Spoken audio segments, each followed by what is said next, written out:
Donc, bonjour tout le monde, c'est encore la suite des notes de cours sur les probabilités. Donc, jusqu'à maintenant, tout ce qu'on avait vu comme probabilité, c'est ce qu'on appelle des variables aléatoires qui sont discrètes. Donc, c'était par exemple, j'ai 10 élèves dans ma classe, j'ai 30 élèves au total. Donc, c'est vraiment des nombres discrets qu'on utilisait. Donc, 1, 2, 3, 4, 5, 10 élèves. Est-ce qu'on peut faire des probabilités avec des variables qui sont continues? Donc, est-ce qu'on peut faire des probabilités, par exemple, avec du temps? Est-ce qu'on peut faire des probabilités avec des distances? Est-ce qu'on peut faire des probabilités avec le poids? Oui, on peut faire des probabilités avec tout ça. Donc, on peut faire des probabilités avec n'importe quoi. Maintenant, je suis d'accord avec vous. Une probabilité avec un volume, ça semble un peu moins instinctif que compter des balles de golf. Probabilité avec une distance, c'est moins instinctif que calculer le nombre de cartes à jouer que j'ai dans ma main. Mais ça se fait quand même. Donc, ça, on appelle ça des variables aléatoires continues. Donc, quand notre variable est continue, donc distance, temps, air, volume, la masse. Donc, une variable aléatoire continue peut prendre toutes les valeurs réelles contenues dans un intervalle donné. Il s'agit souvent de mesures de temps, masse, longueur. Donc, la probabilité dans un contexte de mesure. Donc là, ici, qu'est-ce qu'on va dire par un contexte de mesure? On va dire une mesure à une dimension. Comment est-ce qu'on sait si c'est une mesure à une dimension ou à plusieurs dimensions qu'on a sur dans notre problème? Mais pensez-y, qu'est-ce que j'ai sur ma variable? Est-ce que j'ai un exposant? Non. Si j'ai pas d'exposant, ça veut dire que c'est un exposant 1. Exposant 1, c'est une variable de mesure. Comment est-ce qu'on calcule la probabilité dans un contexte de mesure? Donc, il s'agit de comparer l'étendue de l'intervalle avec l'intervalle de référence. Je vous explique. Donc, les sacs de farine en vrac de marché pèsent tous entre 200 et 500 grammes. Donc, en général, ils pèsent entre 200 et 500. Donc, en général, ils pèsent combien? Ils pèsent entre 200 et 500. Donc, au marché, en général, ils pèsent entre 200 et 500. J'essaie d'enlever ça. Oui. On considère l'expérience aléatoire, prendre un sac de farine et observer une masse entre 375 et 400. Je veux que ma masse soit entre 375 et 400. Et en général, ils sont entre 200 et 500. Comment est-ce qu'on va calculer la probabilité que A se produise? On va diviser l'intervalle de A. On va diviser l'étendue de l'intervalle de A par l'étendue de l'intervalle de référence, donc l'étendue de l'intervalle au total. Donc A, c'est entre 400 et 375. On fait 400 moins 375. Et on va diviser par 500 moins 200. Ça nous donne 25 sur 300, ce qui est équivalent à 1 sur 12. Donc j'ai une chance sur 12 que si je prends un sac de farine au hasard au marché, il soit entre 375 et 400. Donc ça, c'est pour dans un contexte de mesure. Donc, probabilité géométrique.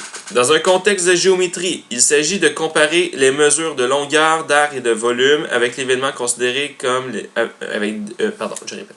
Dans un contexte de géométrie, il s'agit de comparer les mesures de longueur, d'air ou de volume de l'événement considéré avec les mesures de l'ensemble de référence. Donc, c'est le même principe, probabilité théorique, probabilité géométrique, pardon. Soit l'expérience aléatoire, choisir un point entre 1 et 5 sur une droite numérique, et on s'intéresse à l'événement A, le point se trouve dans l'intervalle 4-5. Donc j'ai ma droite numérique. Pourquoi est-ce que c'est une probabilité géométrique? Parce que là, ici, on parle vraiment de longueur.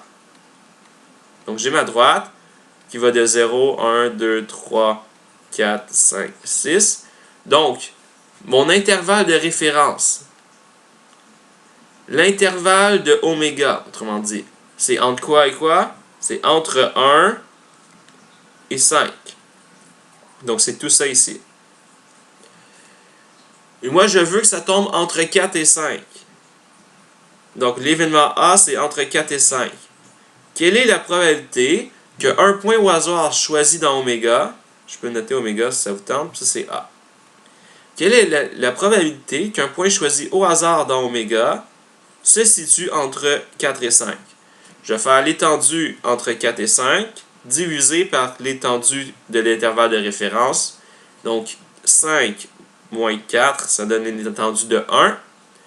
5 moins 1, une étendue de 4. Donc j'ai une chance sur 4 d'obtenir un point dans A si je prends un point au hasard dans oméga.